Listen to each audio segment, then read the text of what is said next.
Kalau aku perhatiin, ujian kita tuh bentuknya banyak banget dan salah satunya adalah dendam atau penyakit hati. Selamat datang kembali di PPT halaman ke-23. Hari ini kita bakal ngebahas hal yang bener-bener bikin hati tuh kayak bisa jadi penyakit hati gitu kalau dendam terus. Jadi pembahasan kita di halaman 23 ini adalah ada dendam, ikhlasin aja yuk. Kita masuk ke dalam chapter pertama ya, langsung ke bagian cerita pengalaman. Jadi ini kejadiannya pas aku masih di kuliah, aku kan kuliah di Gizi UI. Waktu itu ada satu mata kuliah yang bener-bener susah banget Pol, karena detail pembahasannya dan banyak lika-likunya lah. Ini aku langsung sebut aja lah ya. Ini mata kuliahnya biokimia. Biokimia dan isi pembahasannya banyak banget. Kenapa banyak banget? Karena biokimia itu menjelaskan tentang gimana proses zat gizi itu bisa berubah jadi berbagai macam zat lah istilahnya. Kayak mau itu berubah jadi zat gizi yang lain atau misalnya dia jadi membentuk zat yang lain juga di dalam tubuh, misalnya kayak pembentukan kolagen kayak gimana gitu. Nah, itu semua dibahas tuh di bagian biokimia. Terus kayak gimana pembentukan energi dan pokoknya banyak banget lah. Nah, akhirnya di sistem pembelajaran kita itu tuh dibagi jadi per kelompok ngebahas spesifik tentang zat gizi yang berbeda. Kayak misalnya ada karbohidrat, protein, vitamin, mineral, dan lain sebagainya. Ada hormon, enzim. Nah, waktu itu aku masuk ke dalam satu kelompok yang itu pembahasannya tentang enzim. Di dalam kelompoknya aku agak lupa ya, kayaknya sekitar 4 sampai 5 orang lah. Lumayan intens sih pengerjaannya karena setiap orang itu akan ngebahas tentang bab yang orang itu dapetin. Kayak misalnya enzim, ya udah bahas secara keseluruhan di mana enzim tuh ada banyak banget. Kayak teman-teman kalian bayangin proses zat gizi di dalam tubuh kita itu memerlukan enzim setiap kali dia mau lanjut ke proses selanjutnya. Jadi kayak sebanyak itulah istilahnya. Dan salah satu poin pembahasannya juga itu kayak tentang kalau misalnya enzim itu berlebihan atau kekurangan, itu nanti masalahnya apa, penyakitnya apa. Jadi di antara semua pembahasan tentang enzim, aku nggak dapetin bagian yang itu. Dan itu bagian paling terakhir banget dan kayak penyakit tuh jadinya banyak banget kan kalau misalnya orang kekurangan enzim. Satu enzim kurang aja itu orang bisa kayak kena penyakit tertentu gitu kan. Dimana nggak mungkin aku ngebahas semua penyakit. Tapi ya lumayan kebetulan karena aku perfeksionis jadi kayak banyak banget lah yang dieksplor waktu itu. Karena waktu itu kerjaannya adalah harus ngebaca sendiri juga, harus mencari tahu sendiri juga, baru setelah itu nanti didiskusiin bareng sama teman-teman dan akhirnya yang kayak gimana nih, apakah hasilnya udah oke atau belum, dan akhirnya kita kerja kelompok lah. Pas lagi kerja kelompok, di malam itu tuh ceritanya kayak satu sama lain kan udah coba cari materi masing-masing dan bagian yang sulit itu kita coba bahas bareng-bareng supaya nanti ketemu kan referensi dan pembahasannya. Waktu itu aku dapet temen yang beliau itu juga ngasih pertanyaan kayak ini gimana ya dan akhirnya aku bantuin untuk cari. Ini sebenarnya yang lain juga bantuin sih. Terus akhirnya kayak aku nemu jawabannya dan akhirnya aku share dan akhirnya jawaban itulah yang digunakan gitu kan untuk pembahasan di bagian yang dia ini kesulitan. Terus karena aku posisinya di bagian paling akhir banget pembahasannya dan ini tuh banyak banget kan yang harus kita bedah.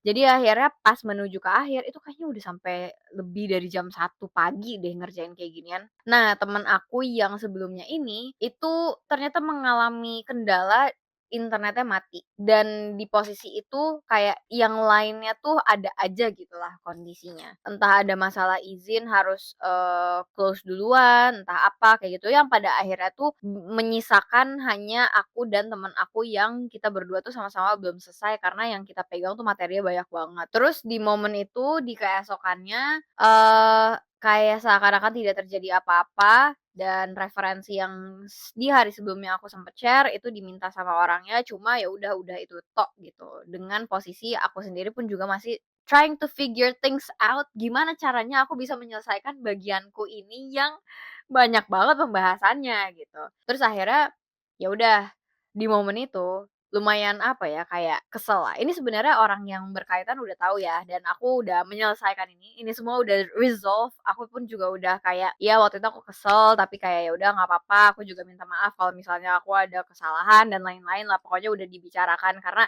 itu lumayan kayak membuat sangat kesel, karena itu kayak kerja kelompok, terus udah dikerjain bareng-bareng, dan ketika orang lain udah ngedapetin hal itu, tiba-tiba pas di bagian aku harus mengerjakan itu sendiri tuh yang kayak nah, terus habis itu akhirnya pas di momen itu aku tuh kayak kesel banget kan. Jadi akhirnya kayak apa ya, terbentuk dendam lah, dendam pribadi yang orang lain pun juga waktu itu aku ya pokoknya parah lah. Akhirnya seiring berjalannya waktu, aku sempat mikir juga sih yang kayak, ya kalau misalnya orang lain memang beneran ada kendala dan itu kayak udah nggak bisa diapa-apain lagi, dan aku pun juga sempet kayak nanyain kan ke dia, "Bisa nggak bantuin tolong cari," dan lain-lain, tapi jawabannya pun juga nggak ketemu gitu. Kayak ya udah apa boleh buat kan, harus diikhlaskan mau nggak mau, dan memang itu juga jadi tugas dan tanggung jawab aku yang harus aku selesaikan, dan makanya kenapa itu harus aku selesaikan beneran juga. Nah akhirnya ya udah, dengan di posisi itu, aku nggak menggantungkan diri ke manusia, dan akhirnya aku menggantungkan semuanya yang kayak, "Ya Allah, ya udah deh, aku pasrah dan berserah diri aja kepada Engkau, urusannya kayak gimana ini, pokoknya aku berikhtiar supaya apa yang udah aku temuin sebagai jawaban, aku tuangin semuanya aja,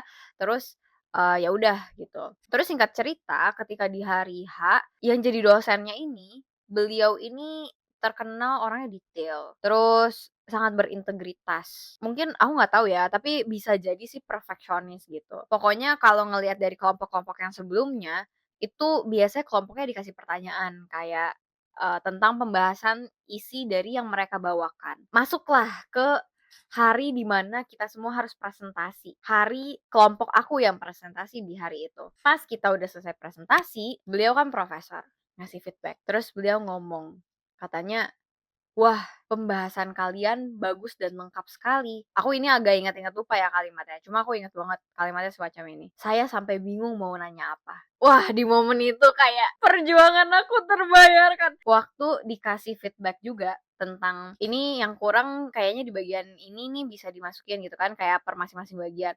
Dan pas di bagian orang yang waktu itu sempat, ngebantu yang aku bantuin, itu dia ngedapetin feedback gitu kan, kayak harus ada yang ditambahin dan lain-lain. Dan pas di bagian aku, ternyata sama sekali nggak ada yang perlu direvisi.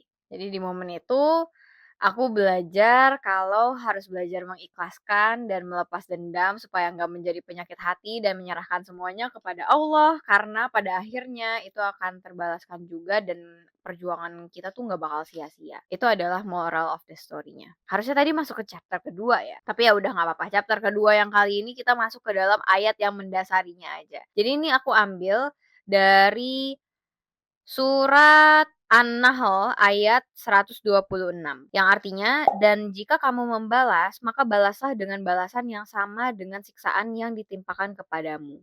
Tetapi jika kamu bersabar, sesungguhnya itulah yang lebih baik bagi orang yang sabar." Jadi poinnya adalah ketika kita mendapatkan ujian dan itu akhirnya memunculkan dendam yang kita pengen ngebales lagi ke orang lain, tapi jauh lebih baik kalau kita itu bisa bersabar.